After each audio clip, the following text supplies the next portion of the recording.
ஆண்டவராகிய இயேசு கிறிஸ்துவின் உன்னத நாமத்தில் உங்களை அன்புடன் வாழ்த்துகிறோம்.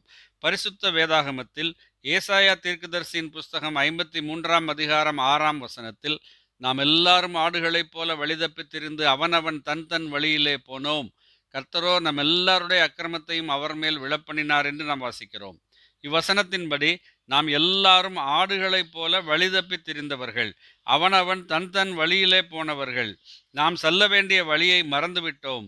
தேவன் நமக்கு நீதியின் பாதையை ஆயத்தம் பண்ணி வைத்திருக்கிறார். ஆனால் நாம் அநீதியின் வழியிலே சுற்றித் திரிந்து வந்தோம். அது மட்டுமல்ல, நாம் ஒவ்வொருவரும் அவனவன் தன் தன் வழியிலே போனோம். அதைத்தான் அப்போஸ்தலனாகிய பவுல் எபேசியருக்கு எழுதின நிருபம் 2ஆம் அதிகாரம் 3ஆம் வசனத்திலே, அவர்களுக்குள்ளே நாம் எல்லாரும் முற்காலத்திலே நமது மாம்ச இச்சையின்படியே நடந்து நமது மாம்சமும் மனசும் விரும்பினவைகளை செய்து சுபாவத்தினாலே மற்றவர்களைப் போல கோபாக்கினையின் பிள்ளைகளாய் இருந்தோம் என்று எழுதியிருக்கிறார். இந்த விதமான ஒரு அநீதத்தின் வழியிலே செல்லுகிறவர்களாக நாம் இருந்தோம். நம்முடைய அக்கிரமங்கள் அதிகரித்து கொண்டே இருந்தது. தேவனுடைய அன்பை அங்கே நாம் பார்க்கிறோம்.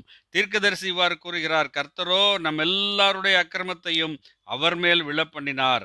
ஆண்டவர் இயேசு கிறிஸ்துவின் மீது நம்முடைய அக்கிரமத்தின் பாரம் எல்லாவற்றையும் தேவன் விழப்பண்ணினார். அவர் நம்முடைய மீறுதல்களின் நிமித்தம் காயப்பட்டு நம்முடைய அக்கிரமங்களின் நிமித்தம் அவர் நொறுக்கப்பட்டார்.